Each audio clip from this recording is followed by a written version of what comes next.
نه دې ټاپک ته فارمیشن اف سټونز ان کډنی څه کې لګا فارمیشن مونږ وایو جوړښت چې کله یو سیس جوړیږي د بل سیس نه هغه ته مونږ وایو فارمیشن خو د څه فارمیشن چې فارمیشن اف سټونز سټون چې دا مونږ ګټو ته وایو ان کډنی زمونږ په ګردو کې دا څنګه چې زمونږ په ګردو کې چې د دونه غټه غټه ګټ کیږي واړه کاڼي کېږي د سنټیمیټرو په حساب باندې زموږ په ګردو کې د هغې څه وجوهات دي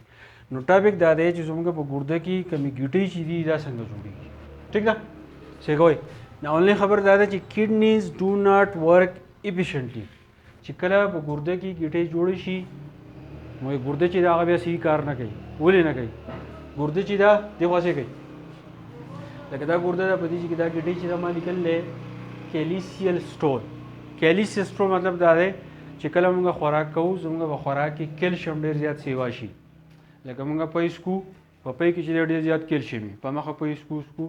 نو پای کې کیلشیم دونه سیوا شي چې هغه د یو ګټې شکل چې دی هغه اختیار کړي نو بیا زموږ په دې ګرده کې چې دی بیا ګټې وشي دې ډایګرام بیا راځو څه کوئ کین ناټ ریموو نایټروجینس ویسٹ اینڈ سالټ یاد ساتي چې کله په ګرده کې هم کله هم ګټې وشي نو څه چل وای زما ګردې دا کار دی چې دا نایټروجینس ویسټ لرکوي په لیکوډ حالت کې د تش بول موږ ته یورین وایو په هغه یورین کې یا په تش بول کې چې دی چې کم ګندي زموږ د وینې نه زموږ د خوراک نه هغه په لیکوډ حالت کې چې دی لرکوي خو چې کله به ګیټې وشوه نو دغه ګند چې دی بیا نه لرکېږي سالټس کله چې سالټس موږ ډېر زیات استعمالوو د سالټس یوازې دا قسم نه دی چې موږ راوالو موږ به ترکارۍ کې واچو دا سالټس موږ استعمال کوو سالټ چې دا په نورو لکه میګنیشیم کلورایډ سوډیم کلورایډ دا په ډېرو حالتونو باندې چې دی کېدای شي خو چې کله ګیټۍ وشوې نو دا ګند چې دی بیا زموږ د جسم نه لر کېږي دا سالټ چې دی نه لر کېږي نو د هغې اثر به څه ووایه چې کله په ګردو کې ګیټۍ وشي او سالټس نه لر کېږي ګند نه لر کېږي بیا به چل کېږي په ګردو باندې به څه اثر وي درد پکې که نه څه کوئ salts accumulate and form stones څه کوي وایي salts نه دي چې کله salt ډېر زیات سیوا شي دا جمع کېږي او هغه چې دی stones حالت ته چې دی بیا بدلېږي اوس یې کوي د ګردې چې دی یو زموږ سره کډني ده یو یوریټر دی یو یورینري بلیډر دی دا ګردې چې دی په دې ګردو کې دریو ځایو کې چې دی دا ګیټۍ کېږي نو د هغې اثر به بیا صحیح پین بیا به ډېر زیات درد دي تش بول چې دی هغه بیا د انسان نه کېږي دغه چې دی بیا درد کوي چې کله ډاکټر ته لاړ شي چې ایکس رې دله وکړي الټراساؤنډ دله وکړي نو ما کې بیا سره وځي وړې وړې ګیټۍ عادي شي نه چې دونه غټې غټې ګیټۍ وي ځکه چې دونه ګردې سایز هم نه خو وړې وړې ګیټۍ د سنټیمیټرو په حساب باندې هغه چې دی ثابت وجود چې دی نو هغه چې دی بیا تکلیف ورته رسوي څه کوي دې باره چې دی موږ یو ټکي استعمالو سالیټري مطلب دا دی بعضې وخت کې یو ارګن داسي چې هغه بالکل یوازې کار کوي هغې ته موږ سالیټري وایو خو دا کډني چې دا سالیټري نه دی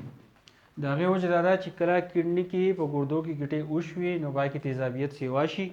هغه تیزابیت چې دی هغه بیا نقصان رسوي وینې ته او چې کله وینې ته نقصان ورسېدو تیزابیت پکې سیوا شو نو بیا د انسان جسم چې دی هغه بیا پړسېږي نو چې کله پړسېږي نو اکثر موږ لیدلي چې کله ګردې خرابې شي په دې ځای ته بیا پخوړی ولګوي نو تش بول چې دی بیا په پخوړی باندې چې دی په پایپ باندې راوځي نو بیا چې دی یو پراسیس ډایالیسیس ورته وي هغه ډایالیسیس ولګوي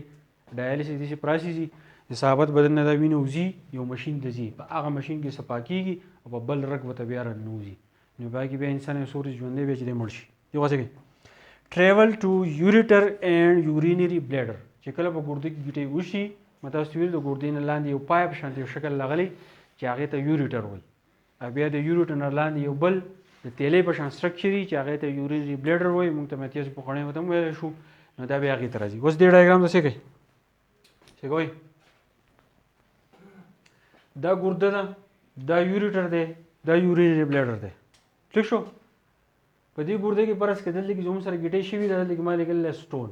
هغه یا د کیلشیم د وجې نه شوي ده کله چې موږ ټماټر ډېر زیات خورو د ټماټر پټ چې موږ استعمالوو په هغې کې یو څیز چې هغې ته ویلی کېږي اکزیلټ هغه هم په بدن کې جمع کېږي د هغې نه دا ګیټۍ جوړېږي چې پوهېږې دلته کې په اخر کې موږ لیکلی چې ټریول ټو یوریټر اینډ یورینري بلیډر په اصل کې کډني چې دا هغه دا ده چې کله په دې ګیټۍ وشوه نو دا ورو چې دی دلته کې راځي دا سټون دی دا چې دی دا اوس یوریټر دی نو دا د کډني نه راتاوه شوه د یوریټر ته دی پایپ ته ټیک شو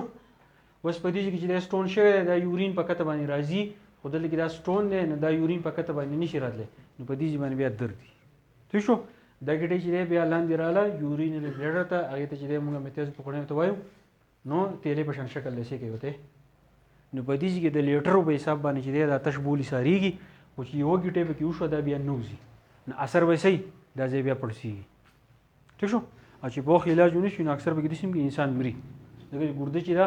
ګردې اگر نقصان نه شي نو بیا انسان چې دی 1 کیلو وزن هم نشي ښودلی دې نقصان دی اوس یې کوی د مالیګل رینل پیلوس یا رینل سټون مطلب دا دی چې په دې ګرده کې خاني یو خانې نه دا کومه ګنده وینه چې دا هغه پاس کېږي که په دې کې دا کیلشیم یا اکسایډ چې دا سیوا شوي د هغې نه دلته کې دا ګټې جوړه شي نو دا رو بیا راځي چې کله په دې کې دا جدا درد کوي چې په یوریټر کې یا جدا درد کوي چې په بلیډر کې راشي هغه بیا ډېر زیات درد کوي ځکه چې دا تش بول چې بیا دې نه ځي د یورین دې نه ځي دلته بیا درد چې دی سیوای او دا ټکي وپېژنئ دې ویل کېږي کیلسیل سټون هغې ته وایي چې په کوم خوراک کې کیلشیم سیوایي چې دا مینرل دی نو هغې نه چې دی هم دا سټون چې دی دلته جوړېږي پوه شوې په دې ګرده کې ګټې وشي د هغې اثر به صحیح او بل به څه چل کېږي په دې پوه شوئ بل لیکچر بیا سبا وکړو